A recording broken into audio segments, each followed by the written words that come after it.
Hi, I did say that I would put on more detailed reviews of the books that I read while we were away. And this video is of The Doll Factory by Elizabeth Macneal and Tell by Jonathan Buckley. I'm doing the two together. The Doll Factory. I'd read Circus of Wonders ages ago and loved it. And this is one I'd always been meaning to pick up. So, perfect holiday read. And we're taken back to Victorian London in the time of the Great Exhibition. And it's a chilling Gothic historical tale. And the characters, wow, there's some wonderful characters in here. We focus on Iris, who spends her day working in a doll factory. She spends her time painting faces on ceramic dolls, and she works with her sister Rose, and it's a long hours for very, very little, and her life isn't happy. The owner of the doll factory, she's always sort of soaked up in laudanum, and Iris always wanted to paint. She always wanted to be an artist. And so she longs to free herself from this doll factory. Then she meets Louis Frost, or Louis Frost. I'm not sure whether he's a Louis or a Louis. And he's a member of the pre-Raphaelite Brotherhood. And he wants Iris to be his model. And she sees this as her chance to escape.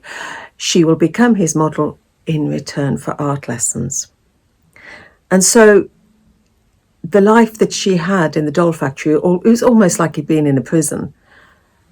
And now she's got this freedom, but it's not quite what she was looking for. There are times when she thinks she would rather go back. But she is learning to paint. Another character is Silas Reed, and he is a deliciously horrible man. He's a taxidermist, and he's favoured by the artists because they will go to him for a dove or a stuffed animal that they can use in their paintings. But Silas Reed prefers the more grotesque, and we do have bits of animal cruelty in here. And he's got this museums full of sort of gruesome creations that he's made. And he becomes obsessed with Iris. Now, he is a character that you would cross. If you saw him, you would cross the road. You definitely would.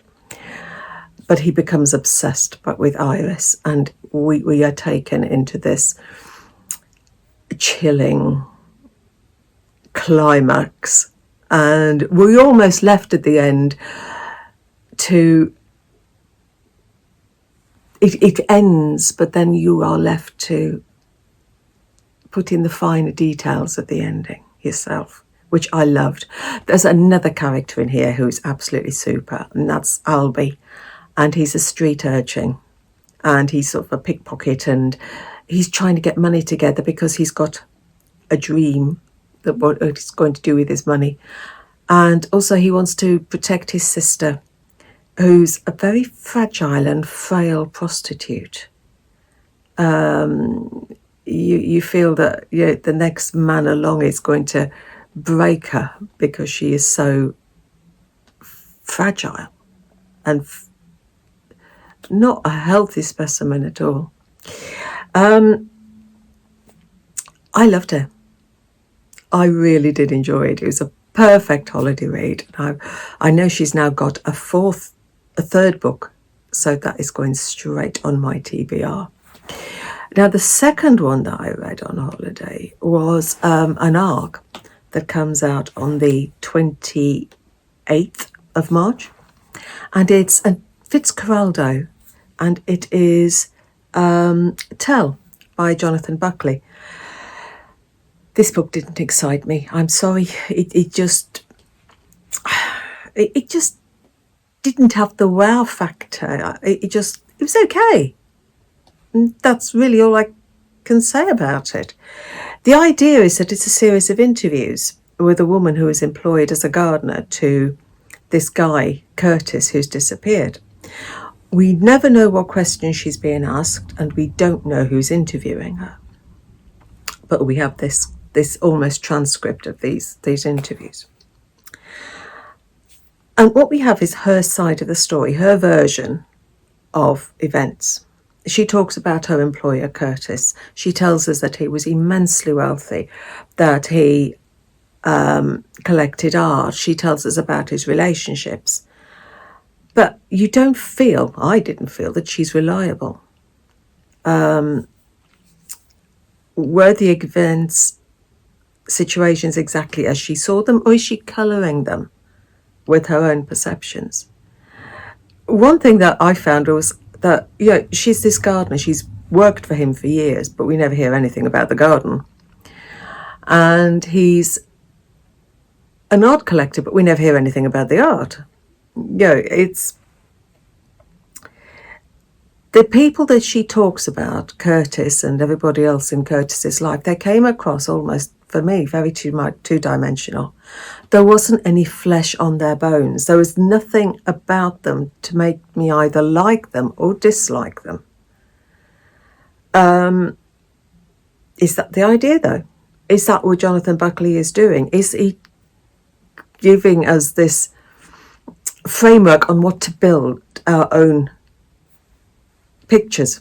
Is that what this book is? I don't know. I suppose it's a novel about telling stories. This gardener is telling the story of Curtis.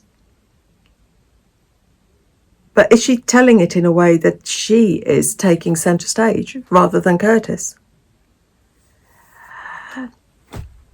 I'm sorry, it just didn't have the wow factor for me. So anyway, it comes out on the 28th of March, and that's Tell. So those are so that's a bit more meat on the bones of two of the books that I read on holiday. And the other two I'll do, if I get a chance to get them done today, I will do. And if not, I'll do them tomorrow. So happy reading. Take care.